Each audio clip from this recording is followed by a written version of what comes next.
Anne Frank, middle of page 271, Friday, April 28th, 1944. Dearest Kitty, I never forgot my dream of Peter Schiff, see the beginning of January. Even now I can still feel his cheek against mine and wonderful glow that made up for all the rest. Once in a while I'd had the same feeling with this Peter, but never so intensely, until last night. We were sitting on the divan as usual, in each other's arms. Suddenly the everyday Anne slipped away, and the second Anne took her place. The second Anne, who's never overconfident or amusing, but wants only to love and be gentle. I sat pressed against him and felt a wave of emotion come over me. Tears rushed to my eyes. Those from the left fell on his overalls, while those from the right trickled down my nose and into the air and landed beside the first. Did he notice? He made no movement to show that he had. Did he feel the same way I did? He hardly said a word. Did he realize he had two Annes at his side? My questions were unanswered. At 8:30 I stood up and went to the window, where we always say goodbye. I was still trembling. I was still Anne number 2. He came over to me, and I threw my arms around his neck and kissed him on his left cheek. I was about to kiss the other cheek when my mouth met his, and we pressed our lips together. In a daze, we embraced over and over again, never to stop. Oh. Peter needs tenderness. For the first time in his life, he's discovered a girl. For the first time, he's seen that even the biggest pests also have an inner self and a heart, and are transformed as soon as they're alone with you. For the first time in his life, he's given himself and his friendship to another person. He's never had a friend before, boy or girl. Now we found each other. I, for that matter, didn't know him either. Had never had someone I could confide in, and it's led to this. The same question keeps nagging me. Is it right?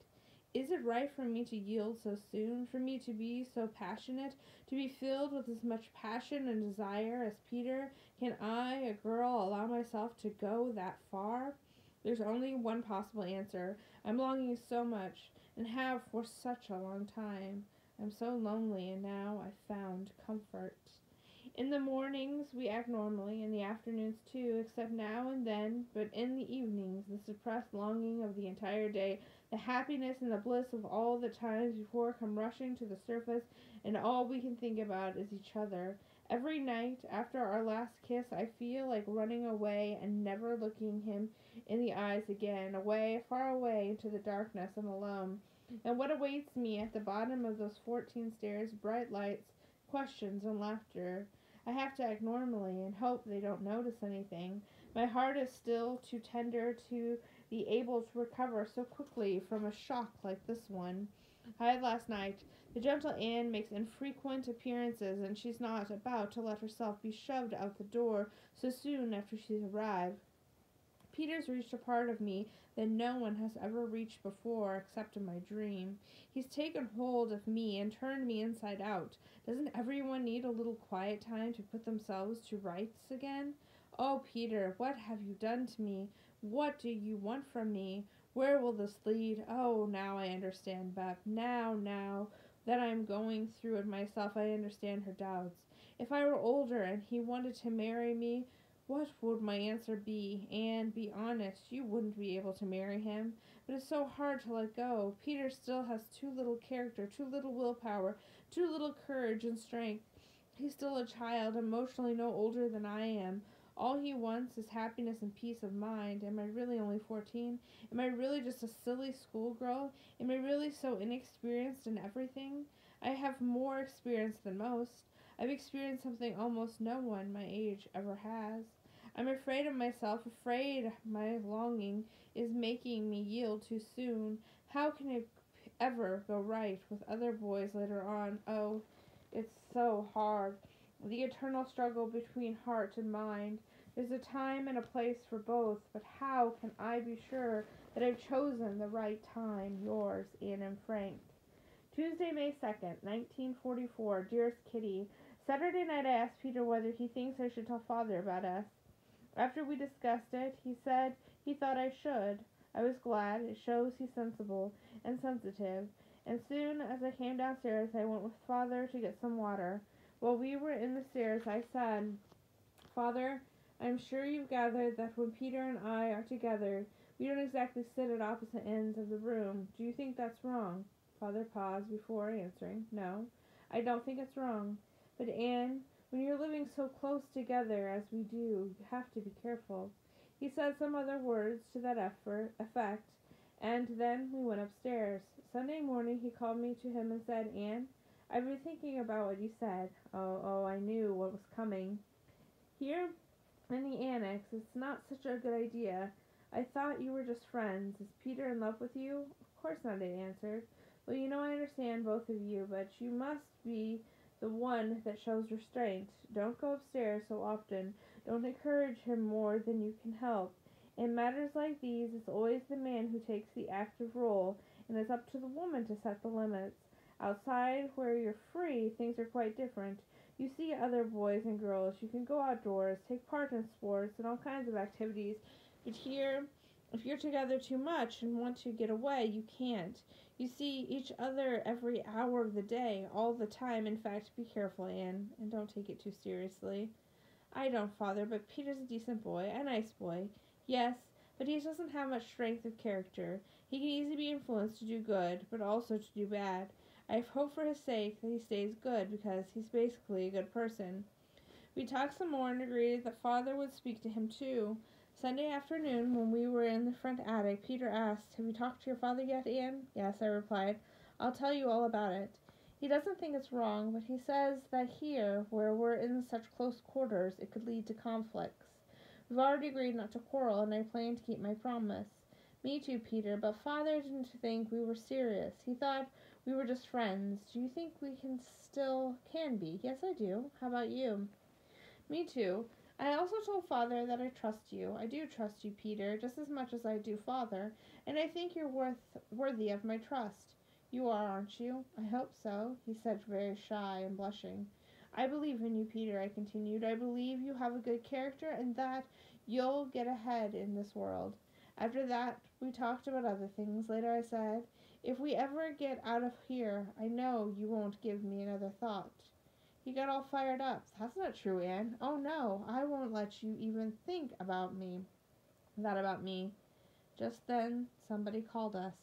Father did talk to him. He told me Monday. Your father thought our friendship might turn into love, he said, but I told him we'd keep ourselves under control. Father wants me to stop going upstairs so often, but I don't want to. Not just because I like being with Peter, but because I've said I trust him. I do trust him, and I want to prove it to him, but I'll never be able to if I stay downstairs out of distrust. No, I'm going. In the meantime, the Dussel drama has been resolved. Saturday evenings at dinner, he apologized in beautiful Dutch. Mr. Van Daan was immediately reconciled. Dussel must have spent all day practicing his speech. Sunday, his birthday passed without incident. We gave him a bottle of good wine from 1919. The Van Daans, who can now give the gift after all, presented him with a jar of pickle and a package of razor blades. And Mr. Cougar gave him a jar of lemon syrup to make lemonade. Meep a book, Little Martin, and Bep a plant. He treated everyone to an egg. Yours, Anne and Frank. Wednesday, May 3rd, 1944. Dearest Kitty, first, the weekly news. We're having a vacation from politics. There's nothing, and I mean absolutely nothing, to report. I'm also gradually starting to believe that the invasion will come. After all, they can't let the Russians do all the dirty work. Actually, the Russians aren't doing anything at the moment either. Mr. Kleiman comes to the office every morning now. He got a new set of springs for Peter's Divian, so Peter will have to get to work reupholstering it. Not surprisingly, he isn't at all in the mood. Mr. Kleiman also brought some flea powder for the cats. Have I told you that our Bucci has disappeared? We haven't seen him nor hear of her since last Thursday. She's probably already in cat heaven, while some animal lover has turned her into a tasty dish. Perhaps some girl who can afford it will be wearing a cap made of Bucci's fur. Peter is heartbroken.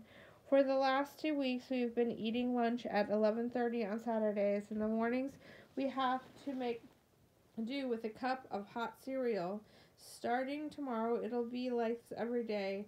That saves us a meal. Vegetables are still very hard to come by. This afternoon, we had rotten boiled lettuce, ordinary lettuce, spinach, and boiled lettuce. That's all there is. And to the rotten potatoes, and you have a meal fit for a king. I hadn't had my period for more than 2 months, but it finally started last Sunday. Despite the mess and bother, I'm glad it hasn't deserted me. As you can no doubt imagine, we often say in despair, what's the point of the war? Why, oh why, can't people live together peacefully? Why all this destruction? The question is understandable, but up to now, no one has come up with a satisfactory answer.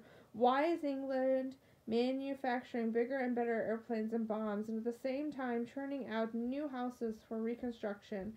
Why are millions spent on the war each day, while not a penny is available for medical science, artists, or the poor? Why do people have to starve when mountains of food are rotting away in other parts of the world? Oh, why are people so crazy? I don't believe the war is simply the work of politicians and capitalists. Oh no, the common man is every bit as guilty, otherwise nations would have rebelled long ago. There's a destructive urge in people, the urge to rage, murder, and kill, and until all of humanity, without exception, undergoes a metamorphosis, wars will continue to be waged, and everything that has been carefully built up, cultivated, and grown will be cut down and destroyed, only to start all over again. I've often been down in the dumps, but never desperate. I look upon our life in hiding as an interesting adventure, full of danger and romance, and every privation as an amusing addition to my diary. I've made up my mind to lead a different life from other girls, not to become an ordinary housewife later on. What I'm experiencing here is a good beginning to an interesting life, and that's the only reason why I have to laugh at the humorous side of the most dangerous moments. I'm young and have many hidden qualities. I'm young and strong and living through a big adventure. I'm right in the middle of it and can't spend all day complaining because it's impossible to have any fun. I'm blessed in many things, happiness, a cheerful disposition, and strength. Every day I feel myself maturing. I feel liberation drawing near. I feel the beauty of nature and the goodness of the people around me. Every day I think what a fascinating and amusing adventure this is. With all that, why should I despair? Yours, Anne and Frank. Friday, May 5th, 1944. Dearest Kitty, Father's unhappy with me. After our talk on Sunday, he thought I'd stop going upstairs every evening. He won't have any of the tree going on. I can't stand that word. Talking about it was bad enough. Why does he have to make me feel bad, too? I'll have a word with him today. Margot gave me some good advice. Here's more or less what I'd like to say. I think you expect an explanation from me, Father, so I'll give you one. You're disappointed in me. You expected more strength from me. You no doubt want me to act the way a 14-year-old is supposed to, but that's where you're wrong. Since we've been here from July 1942 until a few weeks ago, I haven't had any easy time. If only you knew how much I am used to cry at night, how unhappy and despondent I was, how lonely I felt, you'd understand my wanting to go upstairs.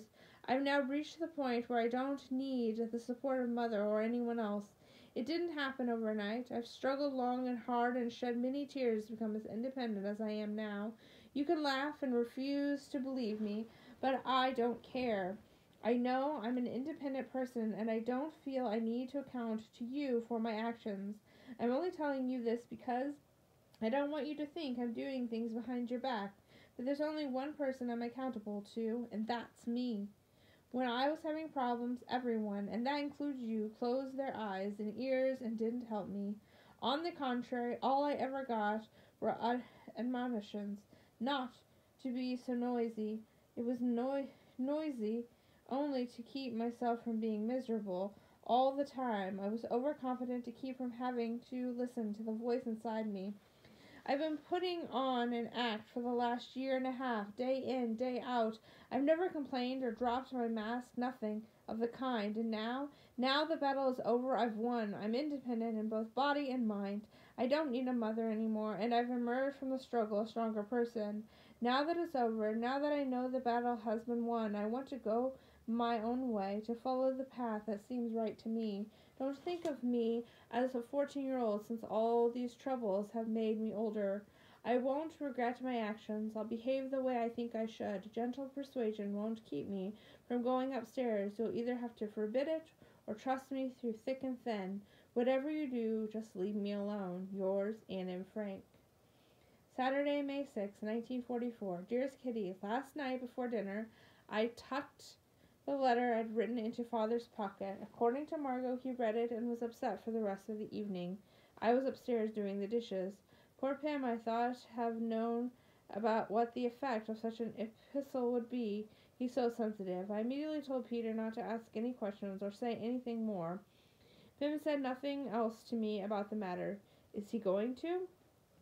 Everything here is more or less back to normal. We can hardly believe what Jan, Mr. Kluger, and Mr. Kleiman's tell us about the prices and the people on the outside. Half a pound of tea costs 350 guilders, half a pound of coffee 80 guilders, a pound of butter 35 guilders, one egg $1.45 guilders.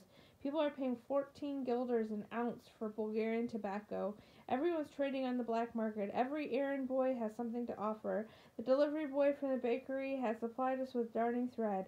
90 cents for one measly skein. The milkman can get hold of ration books. An undertaker delivers cheese. Break-ins, murders, and thefts are daily occurrences. Even the police and night watchmen are getting in on the act. Everyone wants to put food on their stomachs.